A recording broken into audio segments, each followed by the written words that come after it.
अस्सलाम वालेकुम काश्तकार भाइयों, मैं मुजाहिद मुनीर ऑन फील्ड एग्रीकल्चर से। आज मैं बात करूंगा गाजर की काश्त के बारे में।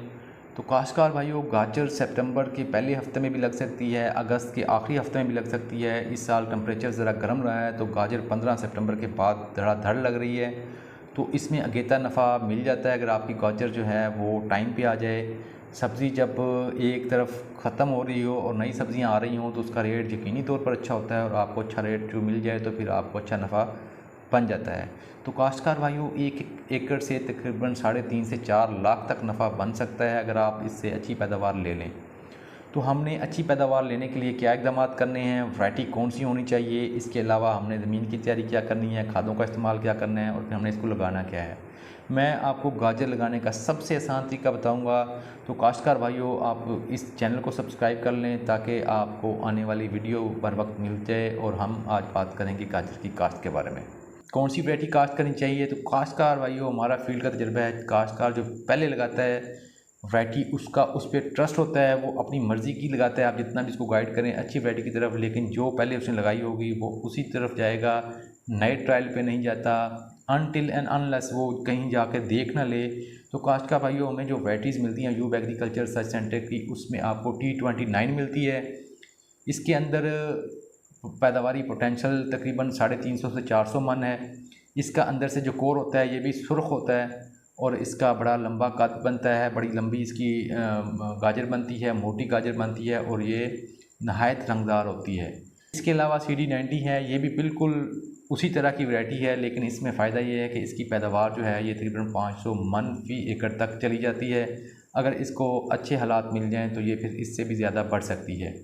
बाकी वैरायटीज़ जो इंडिया की प्रोलैंड की वैरायटीज़ हैं वो काश्तकार लगाते हैं, उन पर ट्रस्ट है, वो भी बड़ी अच्छी होती है, लेकिन उसमें मिठास इतनी नहीं होती जितनी हमारी लोकल वैरायटीज़ में है।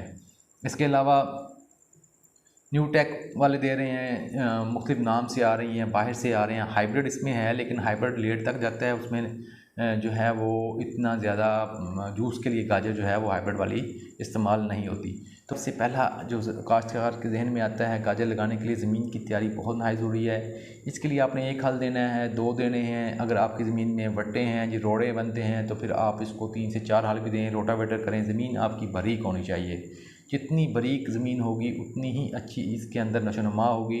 तो काश्तकार भाइयों, आप ज़मीन को बारीक करके उसके अंदर मुख्तलिफ़ तरीके हैं आपको काश्त करने के, जो हम सबसे आसान तरीका मैं बता रहा हूँ आपको। आप ज़मीन को हल दें, बारीक करके आप उसके ऊपर उस गाजर के बीज का छट्टा कर दें। छट्टा करने के लिए अगर आप अगस्त के महीने में बीज रहे हैं या सितंबर के पहले हफ्ते में बीज रहे हैं तो आप 15 किलोग्राम बीज इस्तेमाल करेंगे। जी हाँ, 15 किलोग्राम बीज इस्तेमाल करेंगे। आप 15 सितंबर से बाद में जाएंगे तो आप 12 किलोग्राम पे आ जाएंगे। इसी तरह अक्टूबर के शुरू में जाएंगे तो आप 10 किलोग्राम पे आ जाएंगे। जैसे जैसे हम आगे को मूव करेंगे तो हमारा बीज का जो रेट है, ये सीड रेट जो है कम होता जाएगा। तो काश्तकार भाइयों, हमने करना क्या है कि अगर आपके पास अच्छी रूढ़ी की खाद है तो आप उसको 2 महीने पहले इसके अंदर डाल दें। इसके अलावा दूसरा आपके पास मुर्गियों की खाद है तो वो आप 1 टन जो है वो आप एक खेत में डालेंगे। तो ये डालने का फ़ायदा ये होगा कि आपको एक तो ग़िज़ाई अज्जा मिल जाएंगे, दूसरा ज़मीन नरम हो जाएगी जिससे इसकी पेनिट्रेशन अच्छी होगी, इसकी ग्रोथ जो है ये अच्छी हो जाएगी। अगर आपको ये नहीं मिलती तो आप काश्तकार भाइयों खाद 2 गट्टू DAP इस्तेमाल करेंगे बवक्ते बजाई, 1 बैग पोटाशियम सल्फेट का इस्तेमाल करेंगे बवक्ते बजाई, और साथ आप आधा गट्टू कैल्शियम अमोनियम नाइट्रेट का इस्तेमाल करेंगे ताकि ये जो इसकी जर्मिनेशन हो उस वक्त इसको यूरिया भी मिल जाए और बाकी खादें भी मिल जाएँ और ये अच्छे तरीके से ज़मीन से बाहर निकल आए। तो इसमें करना क्या है, इसमें में आपने छट्टा दे देना है तीनों खादों का। इसके बाद आपने छट्टा दे देना है बीज का और फिर आपने इसके अंदर रिजेस निकाल देने हैं और ऊपर से आपने पानी लगा देना है। तो ये ध्यान में रखें, इसकी जर्मिनेशन आहिस्ता आहिस्ता होगी और ये तकरीबन 8 से 10 दिन के बाद सारी की सारी जो है ये बाहर निकल आएगी। ये बिल्कुल इसी तरीके से लगाई है। इसमें हमने छट्टा दे के खादों का, उसके बाद छट्टा दे के बीज का और फिर रिजेस निकाली है। रिजेस निकाल के हमने पानी लगा दिया है तो इंशाल्लाह इसकी जर्मिनेशन बड़े अच्छे तरीके से हो जाएगी। ये 2 एकड़ का खेत है, तो जैसे ही इसकी जर्मिनेशन होगी फिर मैं आपको जो है मज़ीद फील्ड के अंदर दिखाऊंगा।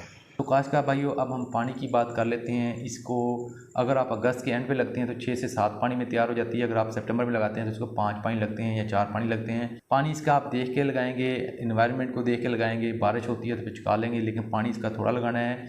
एक बात आप जहन में रखें, जितना आप सोखा दे के पानी लगाएंगे तो गाजर आपकी फट जाएगी। 90 दिन की फसल है ये, 90 से 120 दिन तक। तो आपने इसकी अच्छे तरीके से मैनेजमेंट करेंगे, इसको वक्त पे पानी देंगे।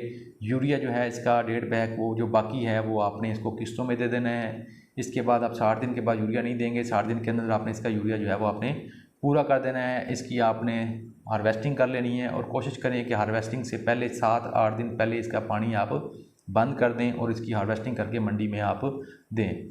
तो काश्तकार भाइयों, इसी तरह की नई मालूमात और नई वीडियो के लिए आप इस चैनल को सब्सक्राइब कर लें ताकि आपको बर वक्त मालूमात मिल जाए।